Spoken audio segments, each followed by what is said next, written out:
Bab 706 mau tak mau mesti minum. Raut wajah Adit pun muram setelah melihat sikap Angel yang sok suci. Orang-orang yang suka menyanjung tentu akan langsung tahu apa yang harus dilakukannya pada saat seperti ini. Amel, kamu tidak usah sok lagi. Suamimu saja hanya punya mobil VW Centene bobrok itu. Dari mana kepercayaan dirimu untuk bisa berpura-pura sok suci? Betul sekali, Pak Adit sudah memberimu kesempatan untuk bekerja di Rise Real Estate. Kamu bukan hanya tidak berterima kasih, tapi malah berani berkata seperti itu. Rise Real Estate adalah perusahaan besar. Ada banyak orang yang berebut untuk bisa bekerja di sini. Pak Adit sudah memberimu muka dan mengundangmu ke acara makan malam ini. Kamu tahu berterima kasih tidak? Memang kenapa kalau Pak Adit memintamu untuk bersulang dengannya? 2 hari lalu, ada seorang gadis datang untuk melamar kerja. Dia pun ingin langsung mempersembahkan dirinya kepada Pak Adit. Dalam sekejap, semua orang pun serentak menyerang dan menyalahkan Amel. Terima kasih atas perhatian kalian. Kalau begitu, aku akan mengundurkan diri dari pekerjaan ini saja. Angel mengambil ponselnya dari tas meja, lalu langsung membalikkan badan dan bermaksud untuk meninggalkan ruangan itu. Meskipun dia sangat ingin membantu Valentino, dia juga masih bisa melakukannya dengan cara lain. Dia tidak mungkin akan melanggar prinsipnya demi menyenangkan orang-orang ini. Namun, pemuda itu kembali berjalan maju. Dia langsung mengunci pintu ruang VIP itu, kemudian menghalangi langkah Angel. Karyawan lainnya juga hanya menyaksikan dari samping saja. Apa maksudmu? Angel menatap pemuda itu. Pemuda itu bernama Wilson Tanadi.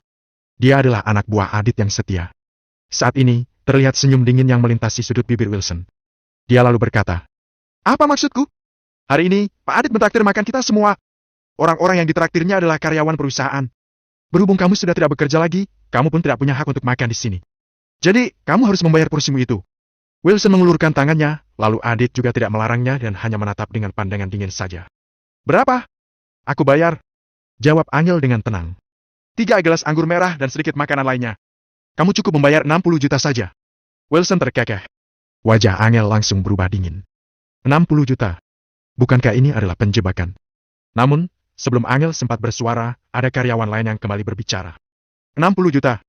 Karena dia sudah merusak suasana dan mengakibatkan kita tidak punya selera makan lagi, dia harus membayar penuh 132 juta.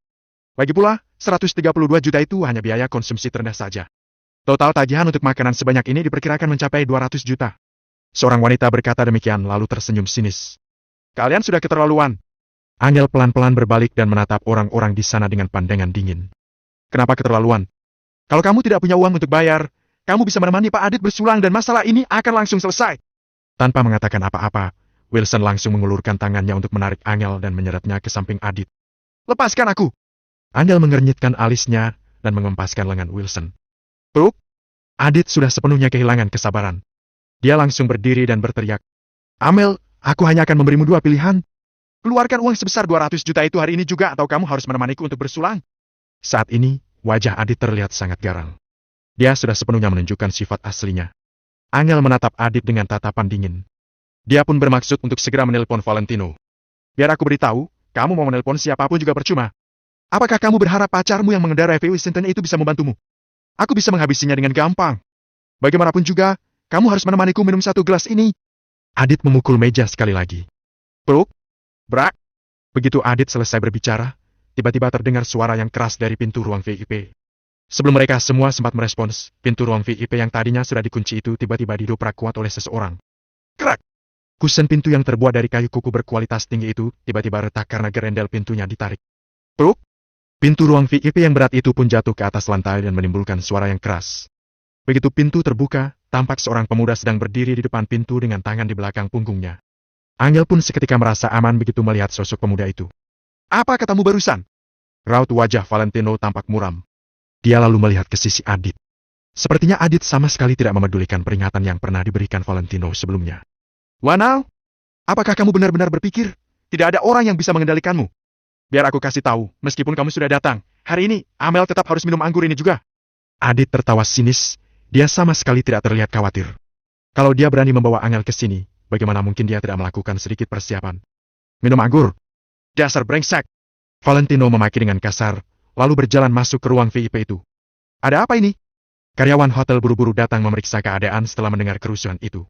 Shoot! Tanpa menolehkan kepalanya, Valentino meraih ke dalam sakunya dan langsung melemparkan beberapa blok uang keluar. Begitu uang itu jatuh ke atas lantai, karyawan hotel beserta belasan karyawan perusahaan yang ada di dalam ruang VIP pun tercengang. Itu untuk ganti rugi pintu yang rusak. Jangan ganggu aku. Valentino hanya mengucapkan beberapa patah kata, kemudian dia lanjut melangkah masuk. Beberapa karyawan itu saling bertatapan, lalu segera memungut uang di atas lantai itu dan melaporkan kejadian yang sebenarnya kepada manajer mereka. Gila. Tentu saja uang sebanyak ratusan juta itu sudah cukup untuk membayar ganti rugi sebuah pintu. Tuan, silakan dilanjutkan. Panggil saja kami kalau sudah selesai. Karyawan itu menjawab tanpa ragu, lalu segera meninggalkan ruangan itu. Kalau kamu suka minum anggur, aku akan mentraktirmu. Valentino berjalan ke sisi Angel dan mengadang di depannya. Kemudian, dia mengambil anggur merah dari atas meja dan menyiramnya ke wajah Adit. Biur. Satu gelas besar anggur merah langsung membasahi seluruh wajah Adit.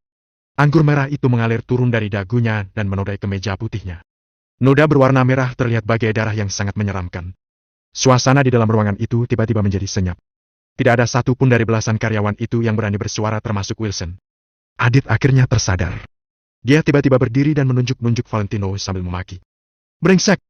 Kamu cari mati, ya? Pengawal! Valentino malah menggelengkan kepalanya secara perlahan. Dia lalu mengambil segelas arak putih lagi dari meja dan menyiramnya ke wajah Adit. Anggur merah masih lumayan. Kadar alkohol arak putih yang keras ini pun tidak berbeda jauh dengan anggur merah. Hanya saja, begitu arak putih itu mengenai mata Adit, dia tidak berhenti berteriak lantaran terasa perih. Apa kamu sedang memanggil beberapa pengawal perusahaan yang kamu bawa? Kamu ingin menggunakan sampah-sampah itu untuk menghadapiku? Kamu benar-benar polos. Valentino mengulurkan tangannya untuk menjambak rambut Adit dan menatapnya dengan sinis. Tino, panggil Angel dengan suara ringan. Bukannya aku sudah melarangmu untuk bekerja di luar? Coba lihat apa yang terjadi sekarang, kata Valentino dengan alis berkerut. Angel menjulurkan lidahnya, tapi dia tidak berani membantah sedikit pun. Kakak jangan gegabah. Mari kita bicarakan baik-baik, ini hanya salah paham saja. Wilson sempat merasa ragu, kemudian dia segera maju untuk melerai. Telak! Valentino melepaskan Adit dan langsung melayangkan tamparan ke wajah Wilson. Tamparan dengan menggunakan ayunan lengan itu membuat Wilson seketika terbengong. Wilson merasa kepalanya seperti dihantam dengan palu besi besar saja. Matanya pun mulai berkunang-kunang. Bagaimana kalau kamu suruh istrimu datang ke sini dan buat aku salah paham? Terlihat sedikit senyum licik yang melintasi sudut bibir Valentino. Wilson terdiam membisu. Peruk?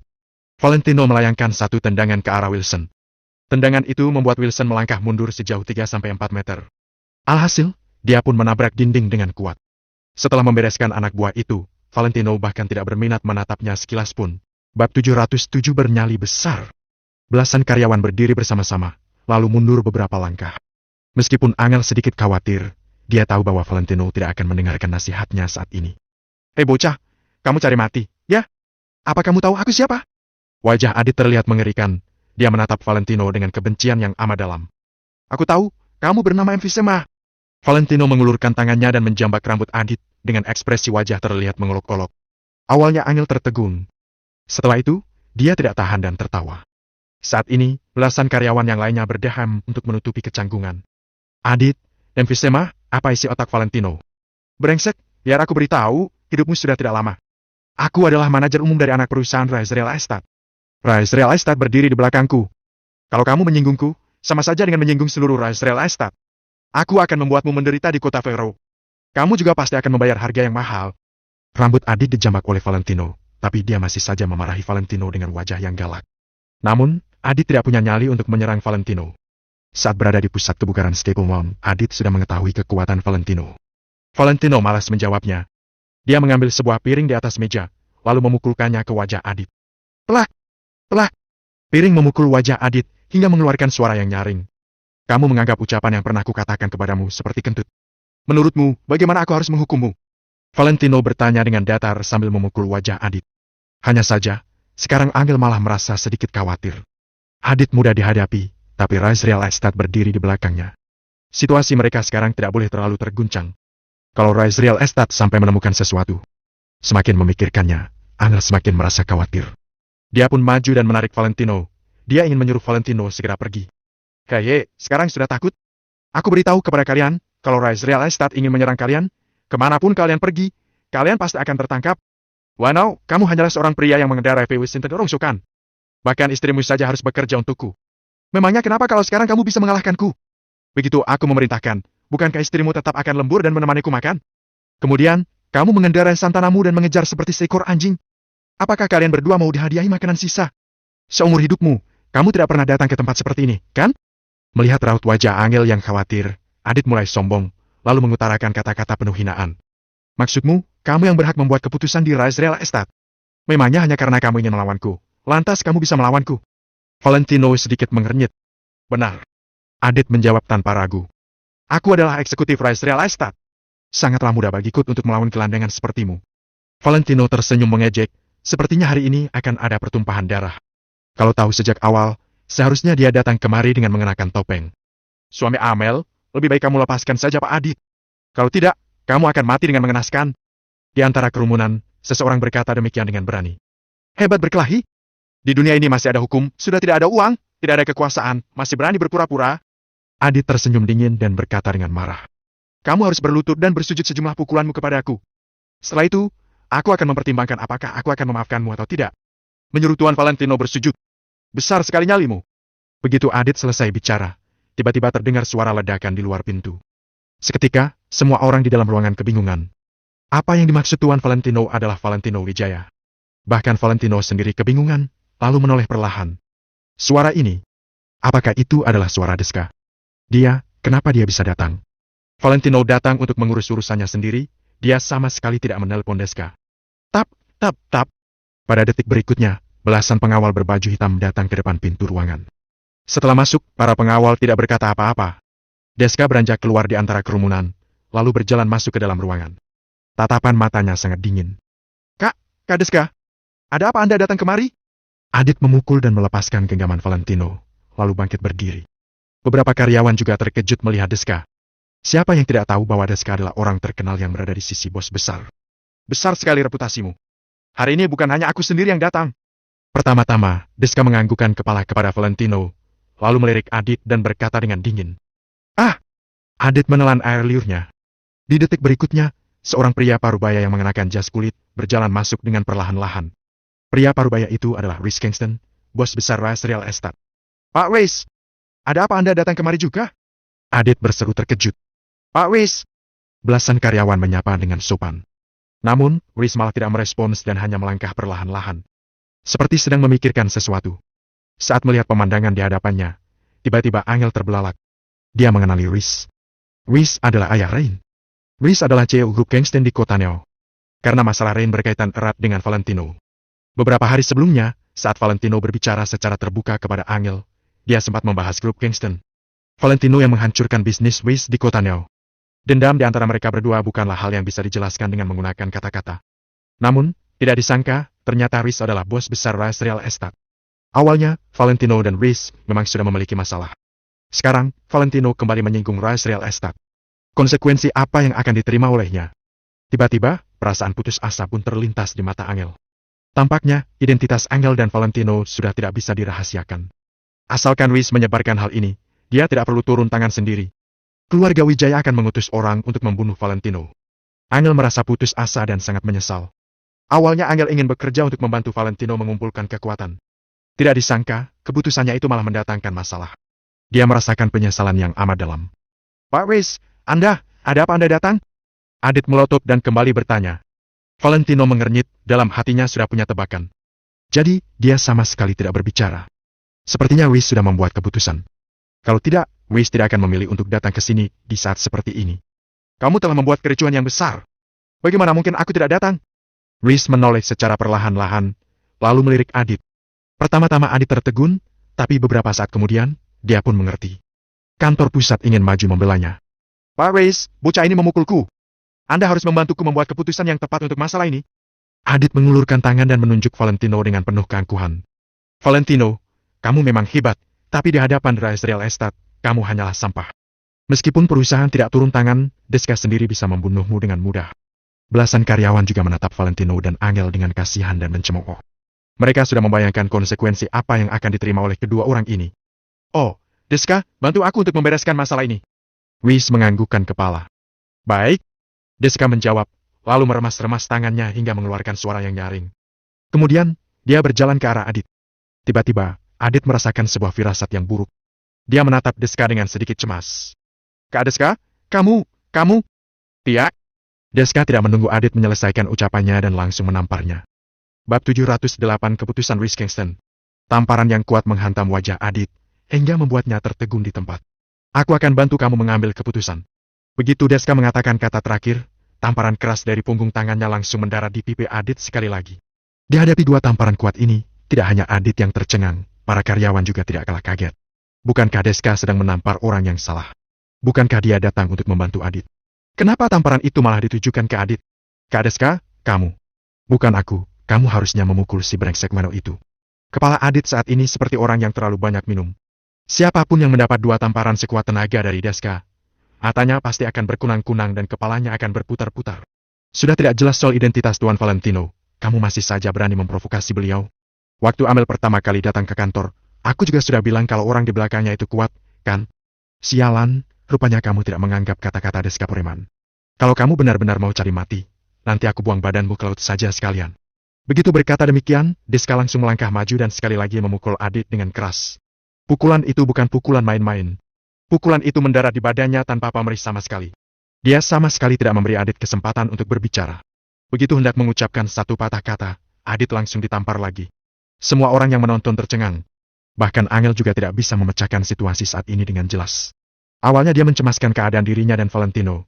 Tetapi sekarang malah sedang terjadi kejadian seperti itu. Jangan-jangan bos Real Estate itu benar-benar datang untuk membantu Valentino. Akan tetapi, bukannya baru saja ada konflik yang cukup serius di antara mereka berdua. Walaupun Angel memeras otaknya sekuat tenaga, dia tetap tidak bisa memahami hubungan antara mereka berdua. Kak Deska, dia itu sebenarnya siapa? Walaupun Adit tidak pintar, tentu saja dia kini menyadari betapa menakutkannya diri Valentino itu. Tujuan Reis datang ke sini secara langsung bukan untuk membantunya, melainkan untuk membantu Valentino. Kamu tidak tahu. Kalau begitu, biar ku beritahu. Reis menghela napas, lalu berjalan menghampiri Valentino dan menatapnya selama beberapa detik. Raut wajah Valentino tampak acuh tak acuh. Dia hanya berdiri di tempat dan balik menatap Reis dengan santai. Tuan Valentino, mulai saat ini, Real Estate akan mendengar semua perintah Anda. Setelah itu, Reis langsung berlutut dengan satu lutut dan membungkuk di hadapan Valentino. Shh. Dalam sekejap, terdengar hembusan hawa yang dingin. Seluruh ruangan VIP menjadi sunyi senyap. Baik itu Angel maupun belasan orang karyawan ruangan VIP. Juga Adit dan bahkan Deska beserta para pengawal itu, semuanya menatap Reis dengan termangu. Seorang Wiscasten yang begitu hebat sudi berlutut dengan satu lutut dan mengungkapkan kesetiaannya kepada Valentino. Si Valentino ini. Siapa dia sebenarnya? Semua orang hanya membeku di tempat karena terkejut. Walau dipikir dengan dengkul sekalipun, siapapun bisa melihat betapa menakutkan dan kuatnya latar belakang Valentino. Valentino menatap Reis dan bertanya dengan tenang. Itu keputusanmu. Valentino tidak terkejut sama sekali melihat Reis berlutut di hadapannya. Benar. Saya memilih pilihan pertama. Setelahnya, Reis perlahan mengangkat kepalanya dan menatap Valentino dengan sangat serius. Tidak ada yang mengetahui berapa banyak dilema dan pikiran yang terlintas di benaknya semenjak pertemuannya dengan Valentino. Pada akhirnya, dia membuat sebuah keputusan. Dia akan mengikuti Valentino dalam menaklukkan kota Neo dan bahkan tempat-tempat lain juga. Pencapaian itu akan menjadi salah satu berkah terbesar dalam hidupnya. Aspek yang lebih penting lagi adalah kepribadian Valentino yang membuat Reis sangat kagum. Selain itu, dengan kemampuan Valentino yang seperti ini, dia juga yakin bahwa mereka pasti akan sukses.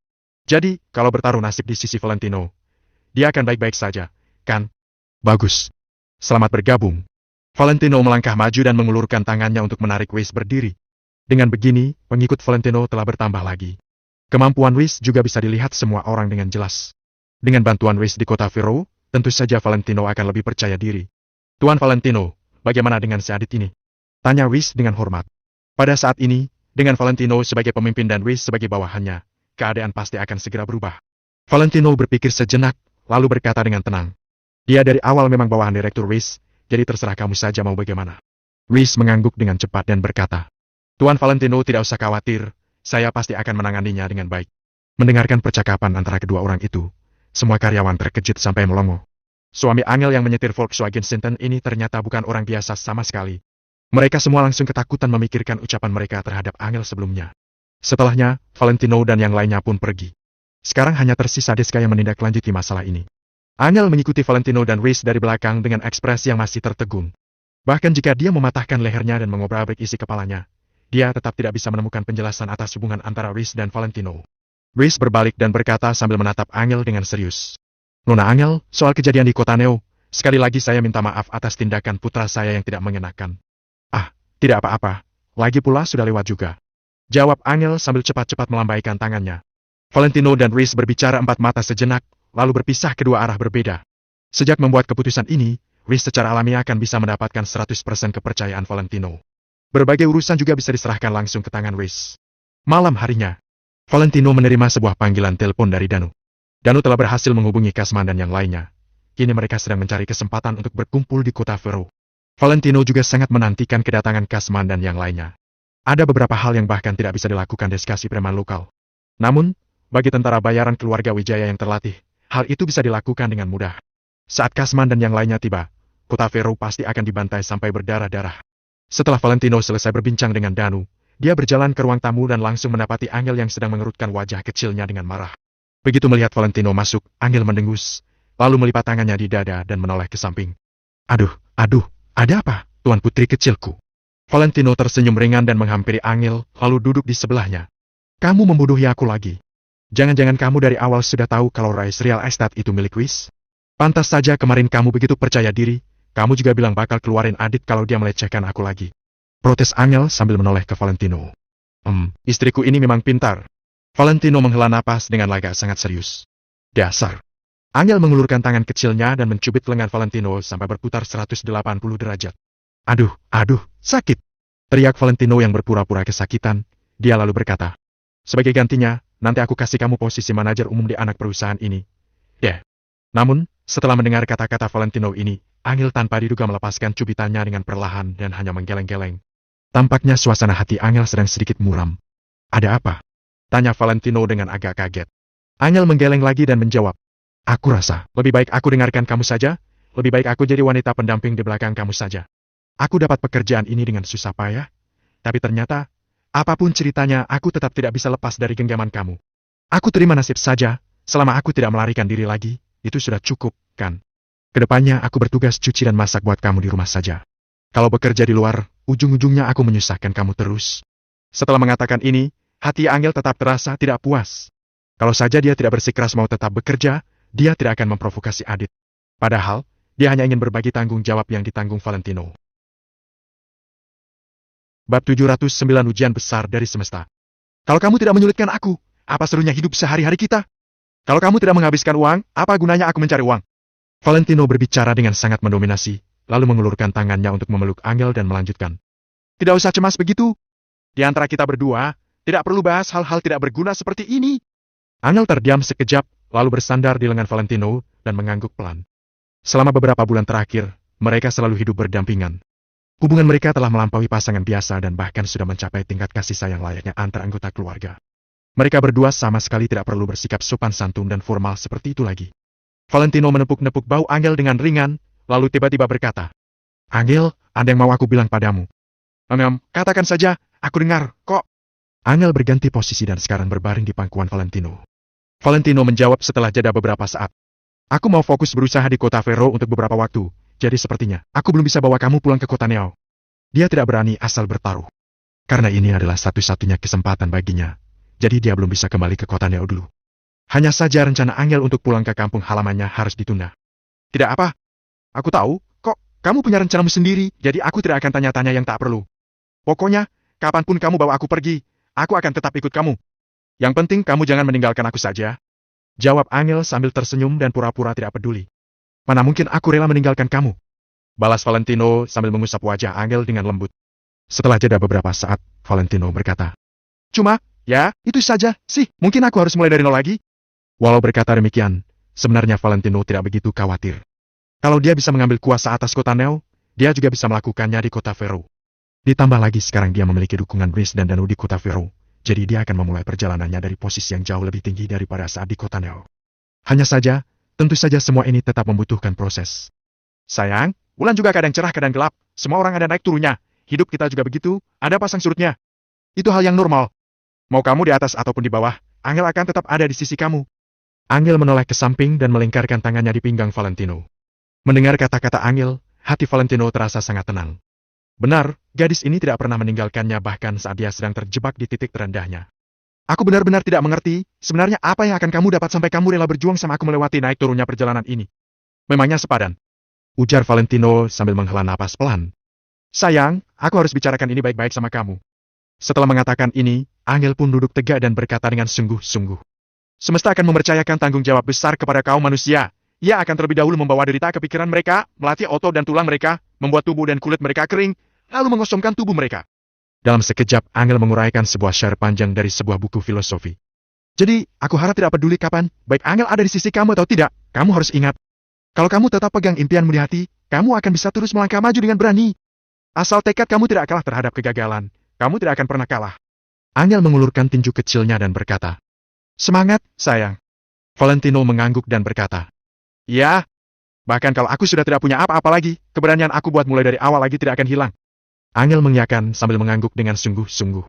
Di malam hari, setelah menunggu Angel tertidur, Valentino mengambil kotak rokok dan berjalan ke ruang tamu.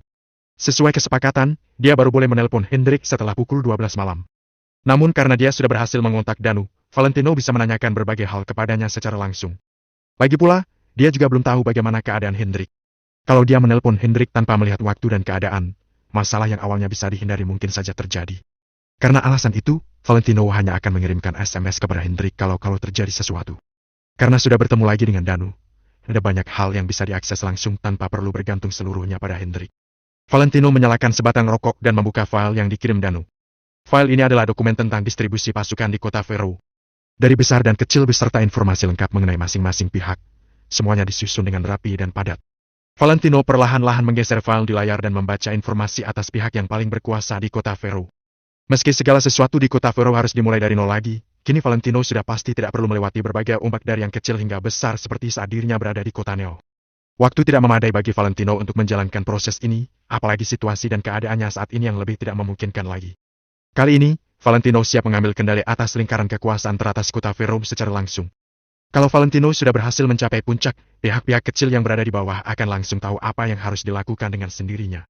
Cara ini adalah satu-satunya cara untuk mengumpulkan kekuatan dengan lebih efektif dan mempercepat proses mereka kembali ke kota Neo. Kota Vero dibagi menjadi 3 wilayah perkotaan utama.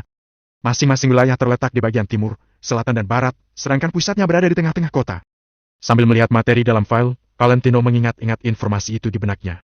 Setelah mencatat beberapa informasi penting tentang kota Vero, Valentino menyandarkan punggungnya ke sofa dan memejamkan matanya, sedangkan otaknya berputar dengan kecepatan tinggi. Valentino membayangkan dan meneliti setiap rencana dalam pikirannya. Kalau ada satu pun kesalahan yang terjadi, seluruh rencananya akan gagal. Setiap aspek, setiap faktor, semuanya harus diperhitungkan Valentino.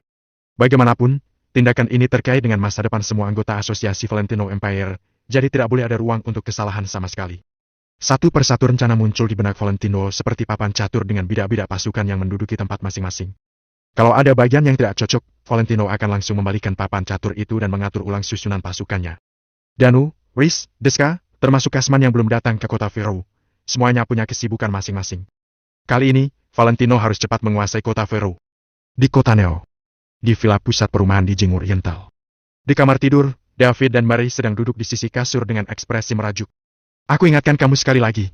Kamu tidak boleh menelpon dia," kata David dengan marah. "Kenapa tidak boleh? Ku beritahu, ya, aku pasti akan telepon dia," balas Mary sambil mendengus dingin. "Sudah susah-susah akhirnya bisa dapat kabar soal putri kamu sama Valentino. Yang pertama yang kamu pikirkan malah bukan bertanya soal keadaan mereka, tapi suruh Angel kembali. Di mana hati nurani kamu? Apa sih yang Valentino lakukan sampai kamu begitu tersinggung dan tetap memandang rendah dia?" Meskipun David berada di dalam ruangan, dia tetap merendahkan suaranya karena kebiasaan. Setiap kali membicarakan sesuatu yang terkait dengan Valentino dan Angel, mereka mendiskusikannya dengan sangat hati-hati. "Aku tidak peduli. Pokoknya putri kita harus kembali. Aku tidak masalah si Valentino itu mati atau apalah. Aku cuma mau putriku balik dan menjalin hubungan dengan Dixie tuan muda besar keluarga Wijaya itu." Awalnya Mary berbicara sambil mendengus dingin, tapi begitu menyebut nama Nick, dia langsung kegirangan. Keadaan Valentino jadi seperti itu juga karena dia melindungi Angel. Dia tidak ada salah apapun, jawab David secara spontan. Sikapnya tetap keras dan kukuh mendukung pendapatnya. "Dia tidak salah. Dia diusir sampai pulang saja tidak bisa. Selain itu, dia juga membuat kita cemas dan ketakutan terus. Ini namanya dia tidak salah apapun. Kalau dia benar-benar hebat, sini balik kota Neo. Kamu kira dia berani?" Bab 710 bisa diandalkan. Mary mendengus dingin, kemudian berkata, "Biar ku beritahu, ya, David. Valentino hanyalah seorang anak buangan. Dia pasti sangat berpengalaman dengan hal seperti itu. Kalau bukan karena anak buangan, bagaimana mungkin dia bersedia menikah masuk ke keluarga Kusuma? Tidak apa-apa kalau dia anak buangan, tapi aku tidak mengizinkan Angel ikut Valentino dan hidup miskin seperti itu. Belum lagi kalau identitas mereka ketahuan. Nyawa Angel juga akan terancam. Terus terang saja, ya, kalau saja ada masalah, tidak apa-apa kalau hanya Valentino yang mati, tapi kalau ada sesuatu yang menimpa putri kita juga, kamu jangan menyesal." Ketika mendengar hal ini, David terdiam sejenak. Setelah beberapa saat, dia pun berkata dengan pelan, "Angel memang penting, begitu juga dengan Valentino. Mereka adalah keluarga kita. Hah? Kamu saja yang mengakuinya keluarga. Aku tidak mengakuinya. Asalkan Angel lebih dekat lagi dengan Tuan Muda Besar Wijaya, Nick, siapa lagi yang berani melawan kita? Kalau hubungan Angel dan Tuan Muda Besar Wijaya bisa lebih dekat lagi, maka dia akan memiliki kekayaan yang tidak terbatas. Mary semakin bersemangat dan semakin senang ketika mengatakan hal itu. Dia bahkan sampai menarik kecil tanpa sadar. David berbalik dengan pelan, lalu memandang Mary dalam diam. Sorot mata David tampak sangat datar, sama sekali tidak punya perasaan apapun, seolah-olah seperti sebuah balok kayu. Dia sungguh tidak tahu kenapa Mary bisa menjadi seperti ini. Dulu David merasa Mary hanya punya sedikit kekuasaan dan memiliki sifat yang agak semena-mena. Namun, ternyata David salah. Sekarang Mary sudah gila. Dia gila akan kekuasaan, jijik melihat kemiskinan dan sangat menyukai kekayaan. Sifat Mary sudah berubah menjadi sangat tidak wajar. Apa lihat-lihat? Apa aku salah bicara? Selesai bicara, Mary memutar bola matanya. David sangat kecewa, tapi dia masih ingin membantu Valentino. Sepupu jauhmu juga sudah bilang kalau sekarang Valentino punya uang dan mengenali orang-orang hebat, dia punya potensi. Beri dia sedikit waktu, dia pasti akan memberikan hasil yang memuaskan untuk kita. Kamu harus percaya dengan penilaian Tuan Besar Kusuma. Semua ucapan yang pernah dikatakan Tuan Besar Kusuma, apa ada yang tidak terkabulkan? Kamu harus memberinya waktu. Ucap David sembari menghela napas panjang. Setelah melalui banyak hal, dia sudah menganggap Valentino sebagai putranya sendiri. Seperti yang kubilang, kalau Valentino sungguh hebat, coba suruh dia bawa Angel pulang sekarang juga. Kalau tidak punya kemampuan, jangan salahkan aku yang menyuruh Angel pulang. Beri dia waktu. Lalu siapa yang memberiku waktu? Kalau bukan karena aku merendahkan diri di hadapan Bobby, entah apa yang akan terjadi pada kita karena ulah Valentino. Kamu tahu tidak, semua ini karena Valentino menyinggung orang. Bahkan kita sudah hampir diusir dari villa ini. Begitu mengungkit Valentino, amarah Mary seketika meledak. Menurutmu, kalau dia mau mati, ya, mati saja sendiri. Kenapa malah menarik kita untuk menemaninya tertimpa kesialan?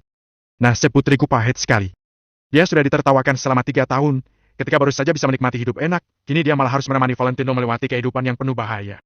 Kamu tidak perlu bicara lagi. Pokoknya, Angel harus pulang. Mary sangat keras kepala dan tidak menerima pendapat orang lain. David menatap Mary lekat-lekat, lalu menghela napas panjang. Setelah itu, David membalikkan badan dan menyelimuti dirinya sendiri. Sekarang David tidak bisa menasihati Mary lagi, dia hanya akan buang-buang tenaga kalau terus bersikeras. Kota Vero, Kompleks Sikarden. Valentino mengirimkan sebuah pesan kepada Hendrik dan mengungkit banyak hal. Valentino menunggu sampai pukul 12 malam, tapi karena Hendrik masih belum membalas pesannya, Valentino pun kembali ke ranjang dan tidur. Asalkan Hendrik punya kesempatan untuk membuka ponselnya, dia pasti akan melihat pesan Valentino, jadi Valentino juga tidak buru-buru. Valentino akan memberitahu Hendrik semua hal yang dia alami, termasuk semua rencananya. Ketika Hendrik punya kesempatan membaca semua pesan Valentino, dia pasti akan membalas semua pesan itu dan memikirkan langkah selanjutnya. Keesokan harinya, Valentino mendapat kabar dari Danu dan memberitahukannya kepada Angel. Dia segera mengemudi menuju tempat yang sudah mereka tentukan sebelumnya. Pada saat ini, di sebuah gudang terlantar di pinggiran distrik Haven. Di dalam gudang, ada puluhan pria yang berpakaian biasa. Mereka tampak lelah, seperti baru menyelesaikan perjalanan panjang. Danu, William dan Kasman, wajah-wajah familiar. Semua orang ini awalnya terpencar di berbagai tempat dan hidup bersembunyi. Karena sebuah pesan dari Valentino, Danu segera mengumpulkan mereka semua di sini. Ketika melihat penampilan mereka, Danu tahu bahwa mereka telah memutari beberapa kota sepanjang perjalanan mereka. Danu, Tuan Muda Valentino, kamu sungguh bukan sedang bercanda, kan? William, Kasman dan yang lainnya memandang Danu dengan penuh harap. Tidak. Danu menjawab dengan serius. Sebentar lagi Kak Valentino sampai. Danu sangat kagum terhadap William dan yang lainnya karena sangat setia terhadap Valentino. Bagus, bagus. William dan yang lainnya menggosok tangan mereka dengan senang. Mereka sudah tidak sabar untuk bertemu Valentino. Bem, bem, bem. Di luar gudang, terdengar suara arangan mesin mobil. Wush! Puluhan pria itu segera bangkit dan memandang keluar sana dengan waspada. Selama beberapa bulan ini, mereka terus kabur dari kejaran maut hingga membuat mereka menjadi semakin waspada dan tidak berani bersantai. Tidak perlu cemas, seharusnya itu adalah mobil Kak Valentino. Biar aku pergi melihatnya dulu. Selesai berkata, Danu segera berjalan keluar. William dan yang lainnya saling memandang. Perasaan senang yang ada di dalam hati sudah tidak terbendung lagi, jadi mereka juga ikut Danu berjalan keluar. Di luar pintu ada sebuah Sentena putih yang sedang parkir. Begitu mobilnya berhenti, pintu kursi pengemudi pun terbuka dan terlihat Valentino yang turun dari mobil. Shoot! Pandangan semua orang terpaku pada Valentino. Pada saat ini, waktu seakan-akan telah berhenti bergerak, sama seperti kejadian kemarin saat Valentino bertemu dengan Danu. Danu menghela napas ringan, kemudian menyingkir ke samping. Dia memberikan momen ini kepada para lelaki yang setia itu. Tuan Muda Valentino. William dan Kasman memanggil Valentino dengan terbata-bata. Suara mereka juga agak bergetar. Mata puluhan pria itu juga seketika memerah. Mereka sangat teguh, sangat kuat, mereka bahkan rela mati untuk melawan keluarga Wijaya.